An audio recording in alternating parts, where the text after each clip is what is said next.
Hola, soy Andrea Villers, soy parte de Aura, la organización que está llevando a cabo el programa cultural del Foro Generación Igualdad. Me da mucho gusto presentar la conferencia de hoy, titulada Cuando cambia el mundo, preguntas sobre arte y feminismos. Y me da mucho más gusto presentar a la maravillosa ponente invitada, Andrea Yunta. Andrea Yunta es profesora de arte latinoamericano y arte moderno y contemporáneo en la Universidad de Buenos Aires, donde obtuvo su doctorado y además es investigadora principal del CONICET. Es autora de, entre otros libros, de Feminismo y Arte Latinoamericano, historias de artistas que emanciparon el cuerpo, de la editorial Siglo XXI. Es curadora de la Bienal 12, Femeninos, Visualidades, Acciones y Afectos, que se lleva a cabo en Porto Alegre, Brasil, en este 2020. Y además es curadora de las exposiciones Pensar Todo de Nuevo, también en el 2020, y precisamente de la exposición Cuando cambia el mundo, preguntas sobre arte y feminismos, que se está presentando actualmente. Muchas gracias, Andrea, por acompañarnos. Te cedo la palabra. Muchísimas gracias, Andrea Tocaya. Bueno, quiero agradecer muchísimo la invitación. Estoy siguiendo la actividad que están haciendo, así que felicitarlos también. Y contarles que lo que quiero presentarles hoy, en verdad, es como un recorrido por mis 2 últimos años de vida, o mis 3 últimos años de vida, uno de los cuales transcurre en pandemia, para abordar cómo los problemas en torno al feminismo me fueron llevando, digamos, entre una exposición a otra, y me proporcionaron una enorme cantidad de herramientas también para pensar este año tan extremo de aislamiento, de pandemia, que afectó el mundo en su totalidad, pero afectó particularmente al mundo del arte. Nos encontramos ante la situación urgente de tener que reconfigurar nuestras relaciones humanas y también nuestra relación con el arte. Así que les quiero contar cómo fue digamos, la gestación y la evolución, si se quiere, desde un proyecto que co-curamos con Cecilia Fajardo Gil, que se llamó Mujeres Radicales, cuál era la agenda que enfocaba esa exposición, cuáles eran las zonas pendientes en esa exposición y cómo estas problemáticas que necesitaba desplegar a través de la investigación fueron encontrando su lugar en una serie de exposiciones, de las cuales Cuando cambia el mundo es la última exposición, pero una exposición que reúne también los presupuestos de las exposiciones anteriores. Y como, bueno, somos personas de la imagen, creo que es interesante abordar estos proyectos a través de las imágenes, particularmente estas exposiciones, ir siguiéndolas en sus distintas agendas y proporcionándoles a ustedes también imágenes de estas exposiciones y de algunos de les artistas que participaron, ¿no? Quisiera también aclarar que Cuando cambia el mundo ha sido en algunas oportunidades interpretado que es que nosotros cambiamos el mundo, o nosotras, a través del feminismo, cambiamos el mundo, pero no es ese el sentido de esta frase, Cuando cambia el mundo.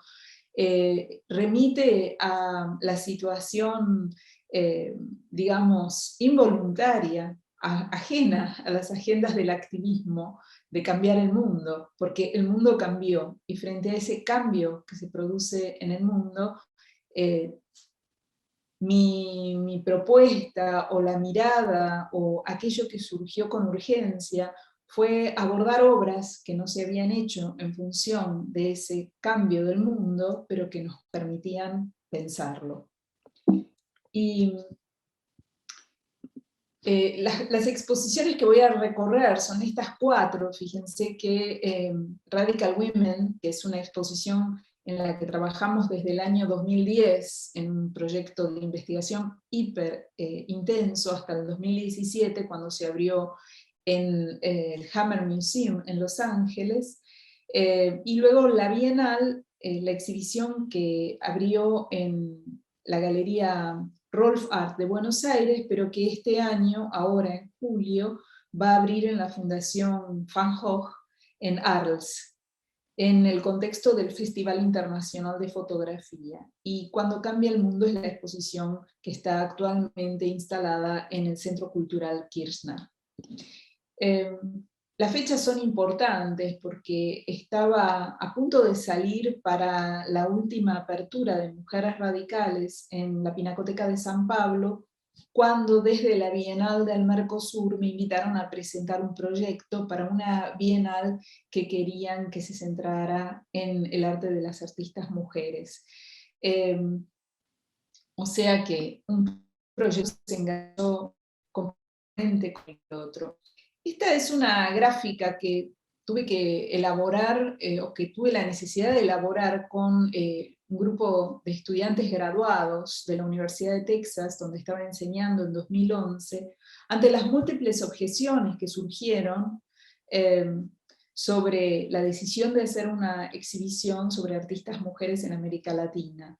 Y estas objeciones sostenían una y otra vez que ese era un problema del pasado, que las artistas mujeres ya habían sido reconocidas, incluso casi estaban para las versiones o las posiciones críticas ante esta exposición extraordinariamente bien situadas.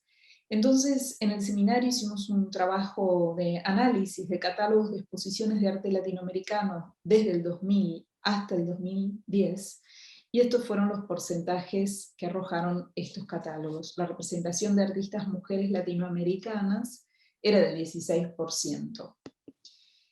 Eso me llevó con una colega joven recién graduada, Belén Colucho, a hacer un trabajo sobre el Salón Nacional en la Argentina y constatar que entre 1911 y 2015, en sus más de 100 años, los premios principales, el premio principal en la sección pintura, se había otorgado solo 4 veces a artistas mujeres, 94 a varones. Los análisis estadísticos son importantes porque permiten situar el problema en su dimensión más cruda e incontestable, pero obviamente no son los únicos, ¿no? Bueno, ha habido un giro en ese salón 2016, desde 2016 empezaron a darse más premios, un poco también en coincidencia con la publicación de estas gráficas, ¿no? Por supuesto que son gráficas que se ubican dentro de la línea que desarrollaron el colectivo de las Guerrilla Girls, ¿no? Analizando el lugar de las artistas mujeres en las instituciones en los Estados Unidos. Una visión de lo que fue Mujeres Radicales, una exposición donde ustedes pueden ver en las imágenes cómo se disponían los distintos núcleos, pero al mismo tiempo se manejaba un concepto de espacio conectado, ¿no? Es decir, este concierto, estas voces, este coro, ¿no? Con las connotaciones que tiene la palabra coro, ¿no? Muchas voces, pero que se oyen todas, formaban parte de esta exposición donde los núcleos temáticos eran una estrategia como para montar la exposición, pero donde las obras podrían haber estado en diferentes núcleos, no eran zonas cerradas. Si bien, fíjense, esta es la instalación de la exposición en el Brooklyn Museum, se organizó por núcleos, ¿no? El autorretrato, feminismos, lugares sociales, resistencia y miedo, las cartografías del cuerpo, lo erótico, el poder de las palabras, la performance del cuerpo o la relación del cuerpo con el paisaje. En el catálogo, esa agrupación temática se organizaba por países.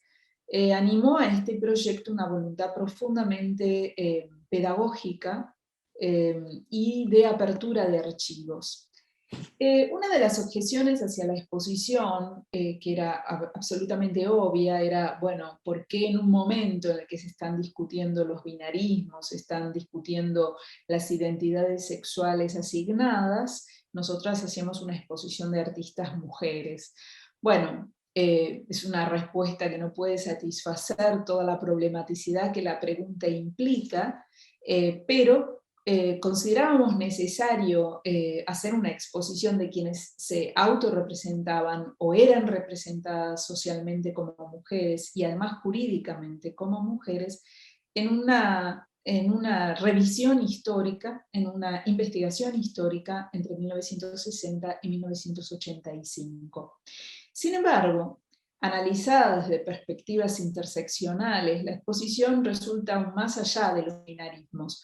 Obras como la de Ana Mendieta, donde ella pone en crisis el biologicismo a través de esta performance donde se pega el cabello de su amigo en su propio rostro, las series de fotografías que la chilena Paz Errázuriz realiza en un prostíbulo travesti en el Chile de la dictadura de Pinochet, ¿no? Un periodo de la historia extraordinariamente violento hacia la ciudadanía y también hacia las mujeres y hacia el travestismo y particularmente estos prostíbulos, ¿no? Hackeada también en términos de binarismo a través de videos, performances como la de Ligia Pape, ¿no? Donde ella dice cómame, cómame, ¿no? Y tiene unos labios maquillados con bigotes y con barba, mueven sensualmente dentro de la boca un cristal o un caramelo translúcido rojo.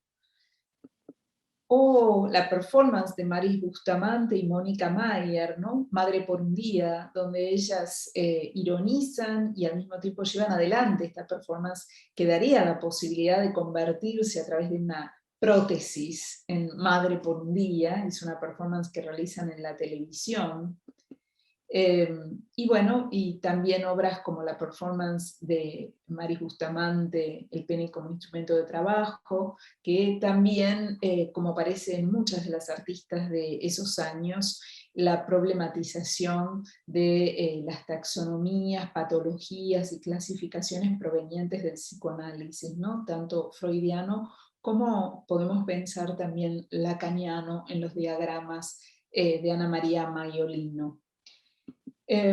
Y también aparecía con fuerza en esta artista particularmente, ¿no? Victoria Santa Cruz, una artista de la performance y de la música en Perú, Me gritaron negra, donde ella recorre rápidamente esa toma de conciencia desde que era niña, cuando le gritaron negra, y se dio cuenta que era una palabra despectiva y que ya no sabía que era negra, y lo que esto involucró, en tanto ella trató de cambiar su apariencia, alisando su pelo, aclarando su rostro, hasta que un día dijo no, y que sí, soy negra.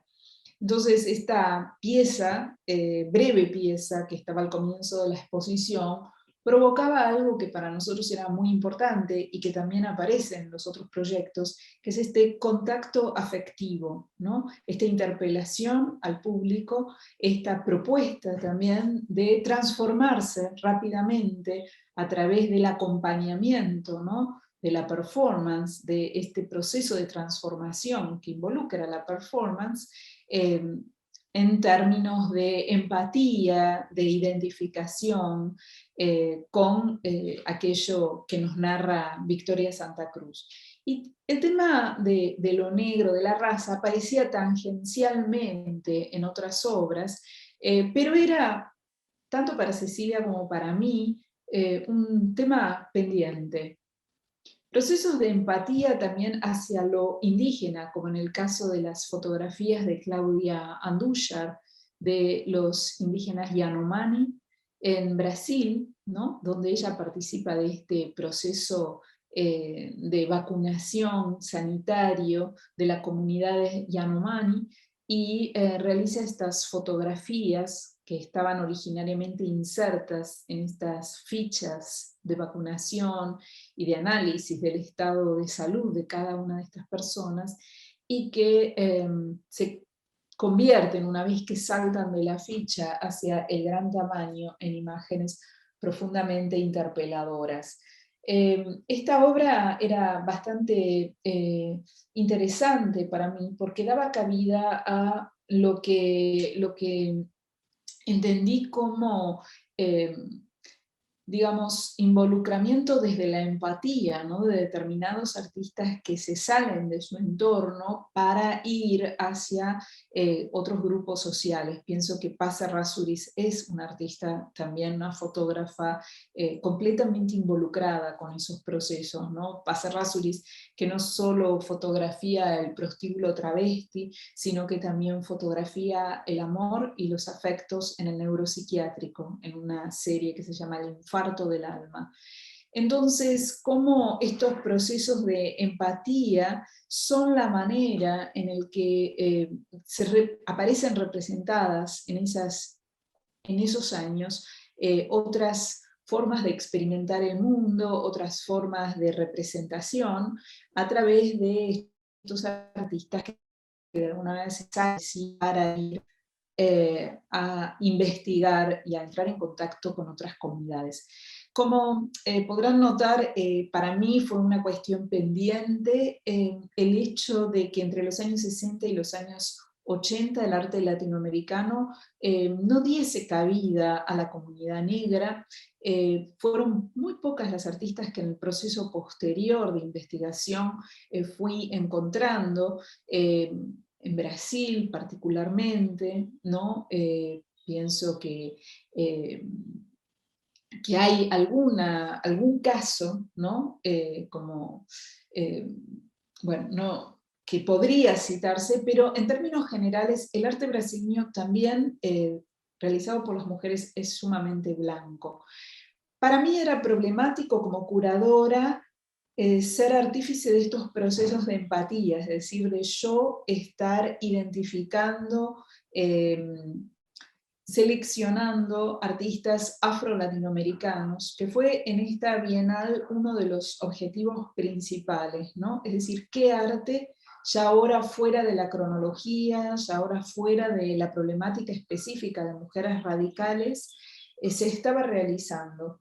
Y en tal sentido, en el equipo curatorial tuvieron participación Dorota Bixel como especialista en arte de Perú, de Ecuador y de los países del este, Igor Simoes, que fue el curador educativo de la Bienal, también especialista en, conocí su trabajo a través de una serie de seminarios que se llamaban Voces Negras en la Caja Blanca o en el Cubo Blanco, y Fabiana López, que es una investigadora del arte afro-brasileño, afro-caribeño y también de África.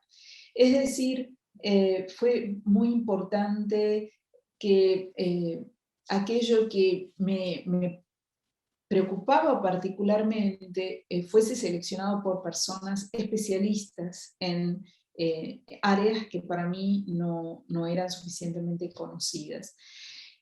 Marzo, marzo de 2020 estaba por salir hacia Porto Alegre, la Bienal abría el 16 de abril y se anuncia el aislamiento global y la pandemia. Y bueno, la exhibición tuvimos que tomar decisiones sumamente veloces. Había artistas en Porto Alegre que estaban terminando la investigación de la obra que iban a instalar. Tuvimos que abocarnos a resolver la salida de estos artistas. Los aeropuertos estaban por cerrarse en el mundo y interrumpir los viajes que se iban a producir ese mismo fin de semana, incluidos los nuestros, ¿no? Y bueno, y llevar también a una fundación, que es una organización privada, de capitales privados, a tomar la decisión de que por ahora se cancelaba la realización física de la Bienal. No es sencillo ese proceso. Y quedar durante 10 días aproximadamente paralizados, completamente paralizados. Ahora les cuento qué pasó con esa nueva coyuntura. Como lo digo, las exposiciones son lo que uno propone más el contexto. Cómo cambia el contexto afecta directamente a cómo finalmente toma forma la exposición.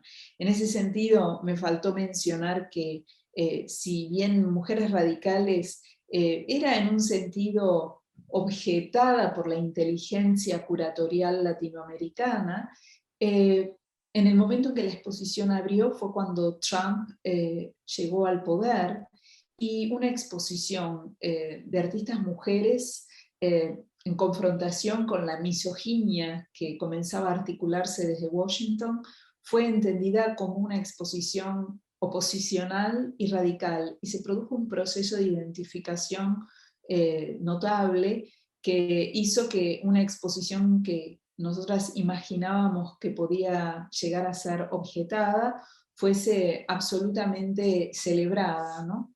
Como una exposición radical.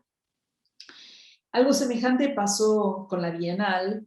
Bueno, pasó con Mujeres Radicales en Brasil, porque cuando se montó en la Pinacoteca de San Pablo, el final de la exposición coincidió con la llegada al poder de Jair Bolsonaro, lo cual produjo una explosión de público que hizo de la exposición un lugar de encuentro y de identificación. Así que es muy importante en ese sentido cómo los contextos afectan al texto, ¿no? Y en ese sentido quiero compararles, digamos, bueno, cuáles eran nuestras agendas cuando digamos, firmamos el statement curatorial, ¿no? Una bienal que tenía como título Femeninos, entre paréntesis la S, ¿no? Abriendo la problematicidad de lo femenino y de los femeninos, y 3 conceptos: visualidades, acciones, afectos.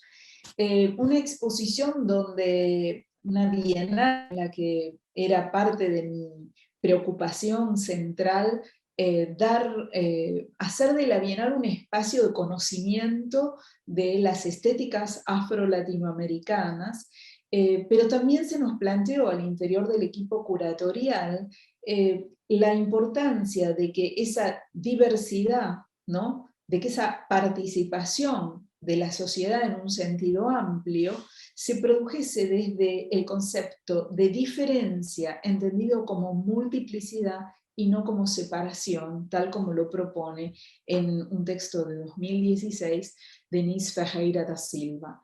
Esto es importante porque nosotras desde el equipo curatorial tomamos la decisión desde un principio de no proporcionar estadísticas.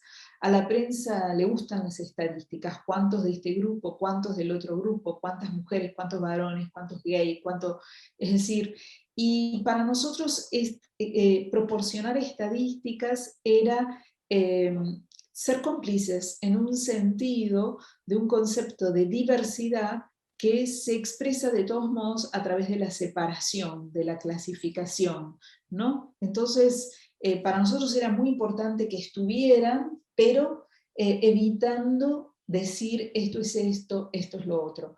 Es muy interesante porque en el planteamiento inicial del catálogo, nosotros habíamos decidido no incluir fotografías, ¿no? Como una forma de identificación identitaria.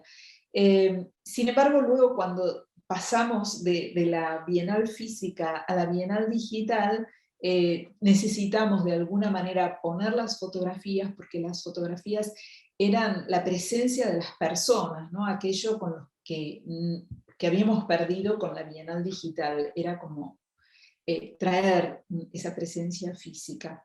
Bueno, era parte de esta bienal el saltar de las lógicas binarias exclusivas o excluyentes, la participación desde el concepto de diferencia y la idea de la bienal en su totalidad como un contrato sensible, como un espacio de intercambio de visualidades, de acciones y afectos, capaces de poner en evidencia y enriquecer la vida democrática, ¿no? El concepto de vida democrática. De ahí muchas de las performances que iban a suceder en la plaza. Aquí tenemos los espacios en los que iba a transcurrir la Bienal: 3 edificios, 2 históricos, el Museo de Arte de Rio Grande do Sul, el Memorial, un edificio contemporáneo que es la Fundación Ibere Camargo, y la plaza de Alfándega.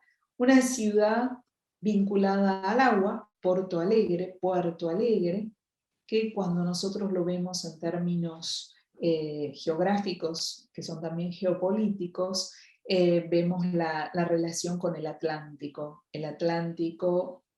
también llamado Atlántico Rojo, Atlántico Vermelho, como una palabra que se suma, ¿no?, al nombre para dar cuenta del tráfico de vidas humanas que involucró la esclavitud entre África y América. Y bueno, aquí sí las fotos de todes y todos los artistas. Y para que tengan una idea sintética de la participación, artistas que provenían de 25 países y más de 70 artistas.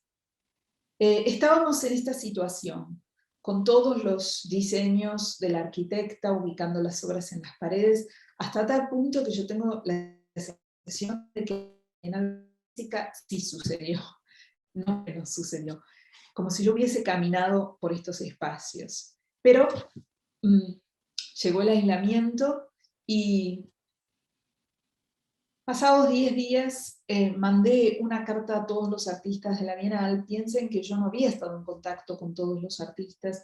Piensen también que dentro del equipo curatorial había mucha incerteza, mucha incertidumbre y también un espíritu oposicional, ¿no? Una percepción de que el estado en el que entraba el mundo era también responsabilidad del mundo del arte, ¿no? El mundo del arte había participado también de esa devastación del planeta con el concepto global en el cual están íntimamente involucradas las bienales, ¿no? Incluso fuimos como muy críticas en nuestras reuniones en las que incluso tomamos la decisión de no imprimir los materiales, las piezas gráficas, no participar de esa generación de depósitos de libros muertos que quedan en los depósitos de las bienales, porque luego hay que mandarlos por correo, y el correo es costosísimo, entendiendo que esas políticas de impresión y de publicación también contribuyen a la devastación del planeta. Mandé una carta básicamente para preguntar a todos los artistas cómo estaban en ese momento. Y la respuesta fue absolutamente conmovedora y reveladora también de que las circunstancias eran difíciles, del aislamiento en distintas partes, pero que al mismo tiempo la necesidad de comunicación y el simple hecho de recibir una carta preguntando ¿cómo estás? Tenía un poder afectivo incalculado, ¿no? Inicialmente. Entonces, quiero mostrarles digamos, la pieza que elaboramos a partir de los más de 50 testimonios que recibimos. Invitamos a los artistas, a las artistas y a les artistas a grabar con el celular 1 minuto contando dónde estaban, cuál era la obra que iban a presentar para la Bienal. Así que, bueno, los dejo ahora a ver si podemos conectar la pieza sobre la Bienal.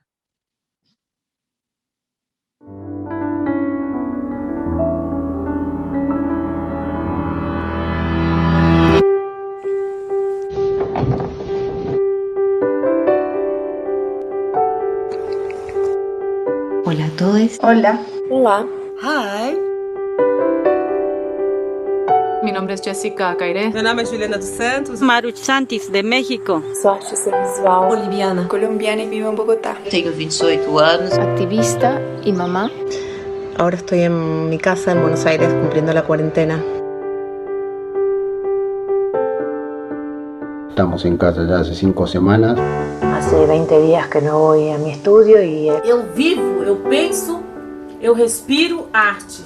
Unas semanas atrás iba a viajar a Porto Alegre. Fui invitada a la Bienal. Para esa edición de Bienal do Mercosur. La Bienal número 12. Femininos, visualidades, acciones y afectos. C'est la première femme qui a participé à la Biennale dans une situation comique.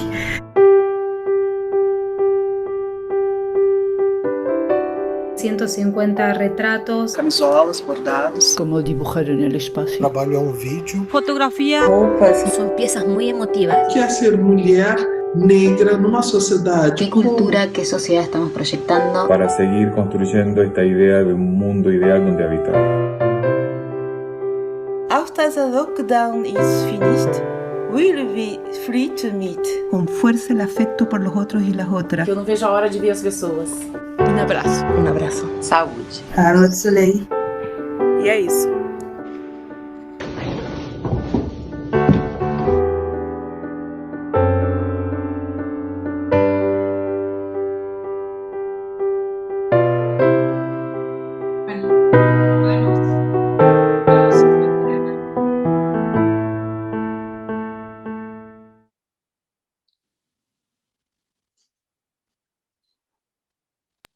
Bueno, es una pieza breve, pero que comunica con mucha contundencia, creo, ese clima afectivo y esa mutación que se produjo, ¿no?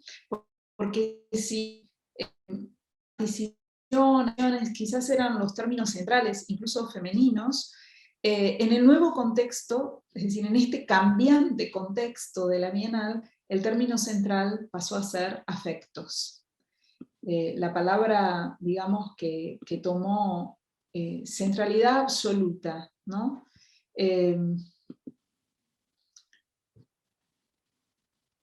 ¿Cuál fue el desafío de curar una Bienal en pandemia? Que era un contexto completamente inusitado y que además nos involucraba en todas nuestras formas de percepción del mundo, ¿no?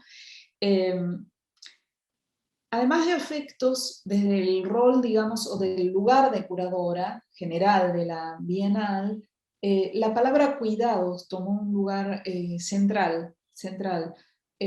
Cuidados a la distancia, obviamente, y cuidados en relación con las responsabilidades de un curador, ¿no? Que habían mutado de que la Bienal tuviera una apertura física a cuidar del trabajo del equipo, cuidar de las obras de los artistas y también de sus honorarios, cuidar del proceso de migración del espacio físico al espacio digital y cuidar de la existencia del programa educacional. Sintéticamente, si nosotros nos retrotraemos al momento que siguió la pandemia, recordaríamos que una de las primeras decisiones de museos líderes como el Metropolitan, como el Museo de Arte Moderno, fue cortar equipos, fundamentalmente los equipos pedagógicos, es decir, las guías. Es decir, que la pandemia dejó automáticamente sin trabajo a un porcentaje muy alto del mundo del arte.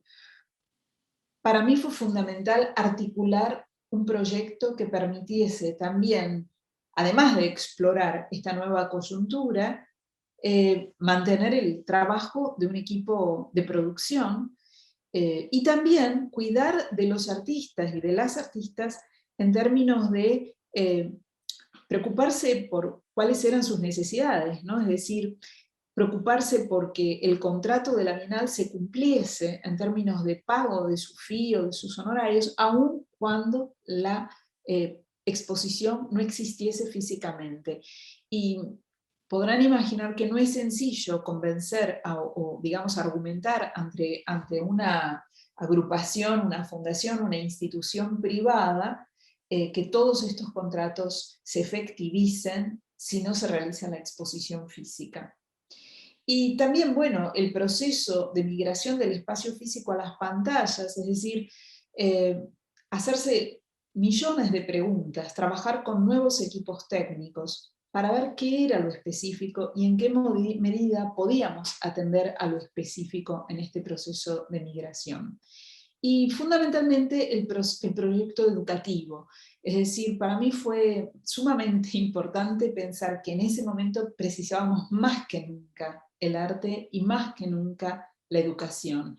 Y en ese sentido el proyecto educativo se vinculó con una comunidad de maestros y de profesores, con programas online, con workshops online, que convocaron a 1.600 educadores de Brasil. Quedan pendientes las preguntas: ¿qué ganamos en este proceso de migración? ¿Qué perdimos en este proceso de migración? Y por supuesto, si queremos regresar al estado del mundo que dejamos en marzo de 2020. Estamos en este momento, un año después, no hemos regresado a la normalidad, no sabemos qué es ya la normalidad, así que estas son preguntas que nos involucran profundamente. Bueno, las publicaciones se hicieron online, tanto el jornal o el diario de la Bienal, con las voces de artistas casi exclusivamente, y con el seminario internacional con más de 50 papers o comunicaciones, y el catálogo que está a punto de salir. ¿Y qué descubrimos en la Bienal? Bueno, en esta intensa investigación en torno a las estéticas, sensibilidades y efectos afro-latinoamericanos, afroamericanos, algunos temas surgieron, ¿no? Como, por ejemplo, todas las poéticas en torno al cabello negro, que vinculan tanto a artistas de los Estados Unidos como artistas como Priscilla Gesende, ¿no? Que con su performance, donde ella convierte su cabello en esponja para lavar, de alguna manera plantea con brutal contundencia la forma despectiva que se utiliza en Brasil para referirse al cabello de las mujeres negras con la palabra bombril. Bombril es una marca de virulana para lavar la cocina, ¿no? Entonces ella lo lleva así como a un extremo. Y también obras como la performance de Elo Samboy, que su madre trenza su cabello mientras cuenta historias vinculadas a su familia, o la obra de Rosana Paulino, también, ¿no? Donde ella colecciona cabello negro, y donde trabaja también desde la fotografía, y la fotografía que sirvió de fundamento al racismo también en los Estados Unidos, de Auguste Stahl. También en la Bienal tenía la presencia de artistas como Sebastián Calfuqué, un artista mapuche, que interroga tanto su identidad mapuche como su identidad sexual, o un artista como la mexicana Maruch Santís Gómez, ¿no? Y su investigación de los conocimientos de las comunidades tzotzil, a través de la fotografía y de las frases que provienen de ese conocimiento comunitario. Y también estoy solo refiriéndome a algunas de los núcleos que fueron surgiendo, ¿no? Una vez que tuvimos tiempo para pensar sobre la Bienal, ese tiempo que hubiese transcurrido en el espacio físico y que transcurrió en el espacio digital. También las problematizaciones de grupos feministas como Mujeres Públicas en Argentina sobre el carácter casi clasista o blanco de un término como queer, ¿no? Dicen si se puede ser queer siendo vieja, gorda, negra, pobre, grasa. O J. Mombasa, ¿no? Desde su cuerpo y desde sus intervenciones que cruzan con fuerza los cuerpos normativizados, o las performances que realiza la artista chilena Lius Castete en la ciudad de Concepción, ¿no? Donde baña su cuerpo en la fachada del Palacio de Justicia, de la Catedral y de la Pinacoteca de la ciudad de Concepción. Estas son las fotos, digamos, del final de la performance, que no dan cuenta del archivo de estas performances que terminan siempre con la intervención de la policía. Y bueno, pensar todo de nuevo fue un proyecto que desarrollamos durante la pandemia, donde creo que en un sentido tomó mucha más especificidad el nuevo medio, el medio digital, una exposición que no llegué a pensar en el espacio, es decir, sí llegué a pensar las obras y la selección y los conceptos.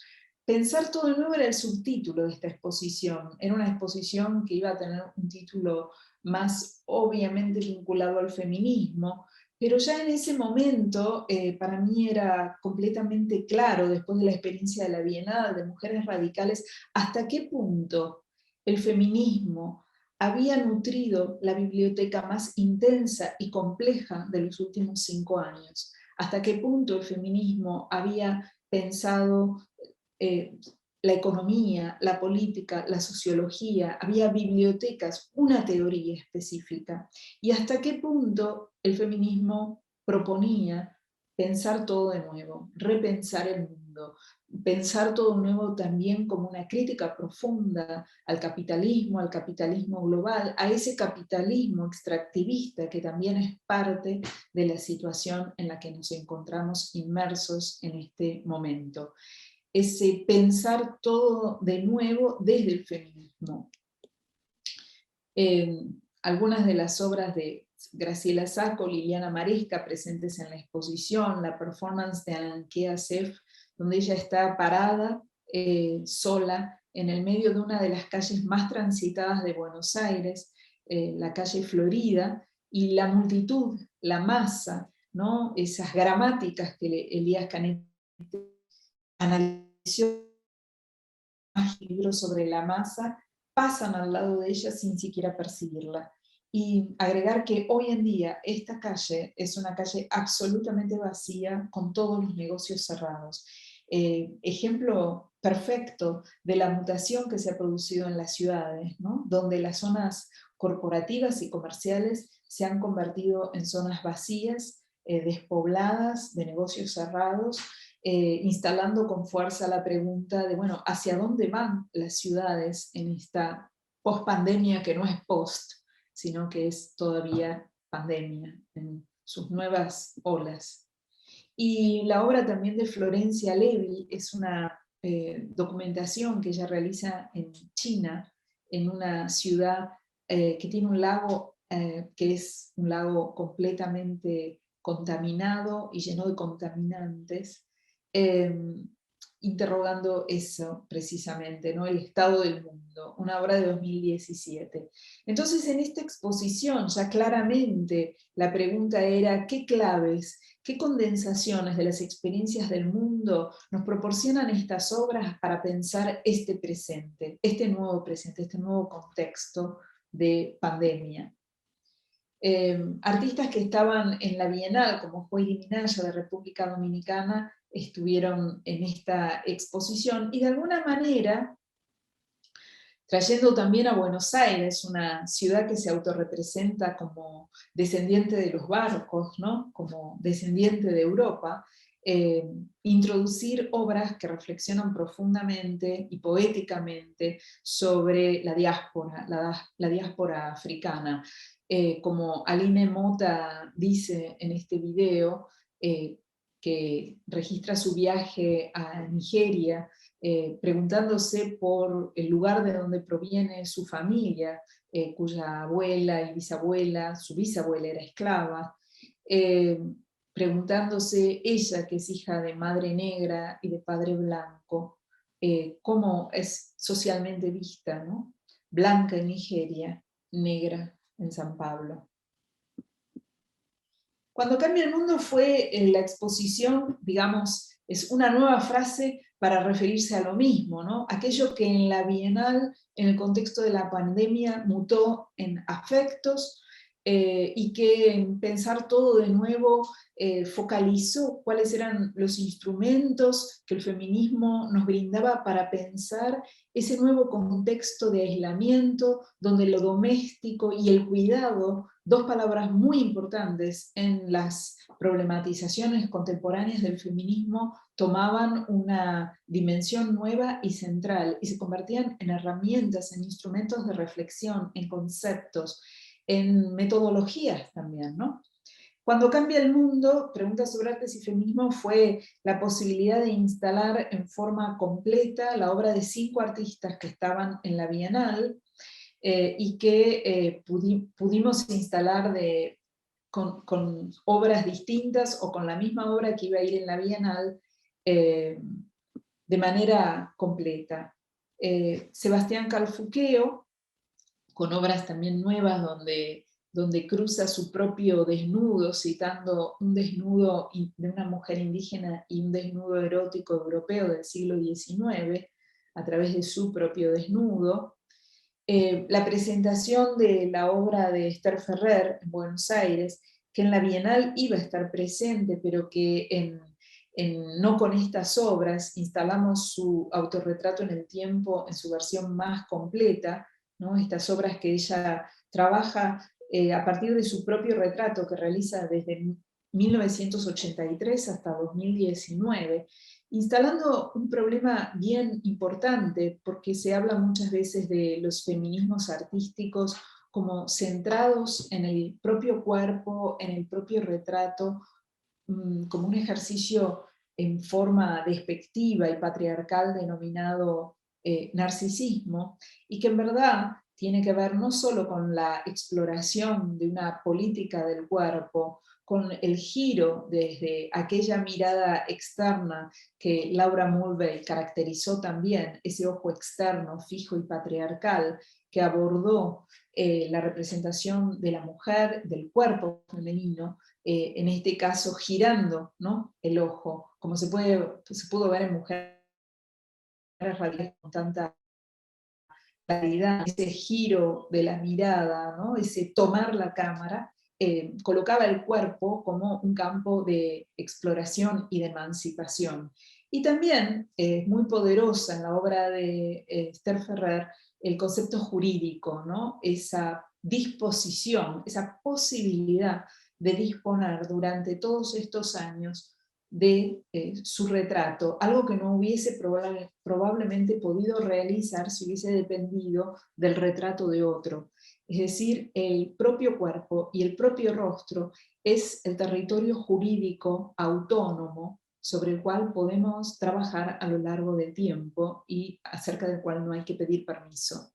Entonces, lejos del narcisismo, el autorretrato es un concepto jurídico, ante todo, eminentemente emancipador y feminista, desde una versión patriarcal denominado narcisismo. Una obra de Esther Ferrer sobre los femicidios, Cuando cambia el mundo, también involucró poderosamente cómo la violencia hacia las mujeres durante el aislamiento se incrementó. En la Argentina han crecido poderosamente los femicidios, es decir, el odio hacia las mujeres que culmina en el asesinato, que comienza en el chiste, que comienza en los términos descalificativos, y que llevó a las mujeres durante el aislamiento a tener que convivir con sus agresores durante el aislamiento absoluto de los primeros meses. Ella hace esta obra sobre los femicidios que sucedieron en Argentina en 2021, cuando se inauguró la exposición el 3 de marzo de este año, ya eran 62, y los números siguen creciendo y el cartel va cambiando y las sillas se van agregando. Es una obra clásica de Esther Ferrer que ella hizo por primera vez en 2016 sobre los femicidios en España. Y también las performances de Esther Ferrer, Íntimo y Personal, se llama esta serie, que ella viene realizando desde 1975 y que hoy, con más de 80 años, sigue realizando, poniendo en escena, confrontándonos con conceptos etarios que descalifican la posibilidad del desnudo de una mujer mayor, ¿no?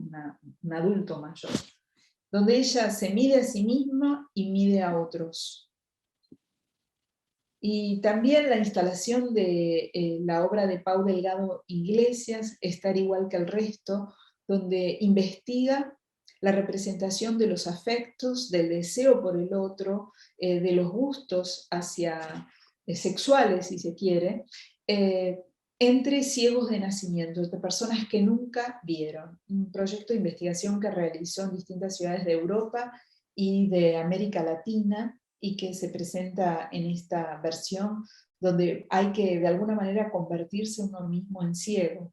Se entra por un pasillo completamente oscurecido y las imágenes se proyectan en un espacio completamente oscuro, pintado de negro, sobre pantallas pintadas de negro. Entonces lleva a esa experiencia o de Yoiri Minaya, la obra Siboney, donde ella explora en internet cuáles son las representaciones de la mujer del Caribe. Coloca mujer dominicana en un Google Search y las mujeres que aparecen son mujeres sexualizadas, en traje de baño. Ella parte de una recolección de estas imágenes que amplía al tamaño natural, por eso, si ustedes se fijan, los bordes están pixelados, y coloca del otro lado la tela que remite a esa idea cliché internacional o global de la tela hawaiana. Esta pieza la reprodujimos completamente en Buenos Aires, es decir, que son telas hawaianas de Buenos Aires, y donde ella interpela con mucha claridad y de una manera muy contundente los estereotipos sexualizados de la mujer del Caribe, la mujer negra, la mujer mestiza.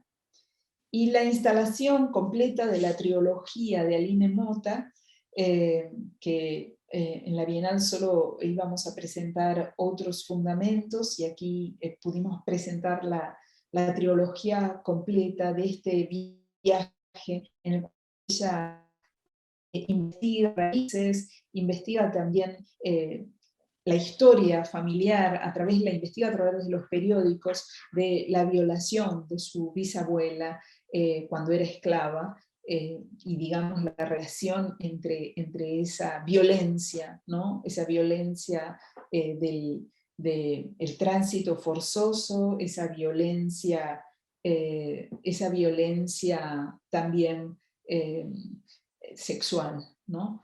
Bueno, esta es de alguna manera el repertorio, digamos, de exposiciones y el repertorio de obras. Cuando decimos cambiar, cuando cambia el mundo, la pregunta tiene que ver básicamente con cuál es el mundo en el que estamos en este momento y hasta qué punto el arte nos proporciona un archivo, el arte vinculado a los feminismos, el arte realizado por artistas mujeres o por otras identidades binarias o no binarias que nos permiten explorar este nuevo estado del mundo, donde el aislamiento, la domesticidad, el cuidado, la violencia, es decir, todas estas agendas vigentes en el feminismo nos permiten abordar problemáticas completamente urgentes y parte de este presente, ¿no?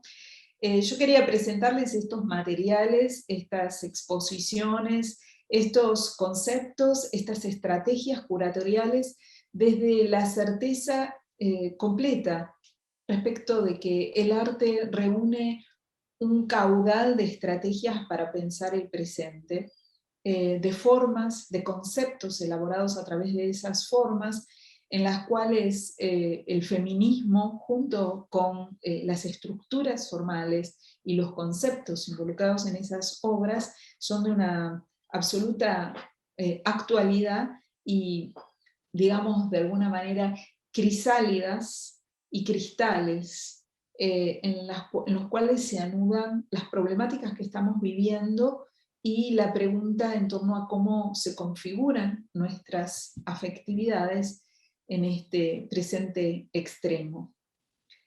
Creo que no tenemos ya mucho tiempo, no sé si Andrea, ¿estás ahí? Si hay alguna pregunta.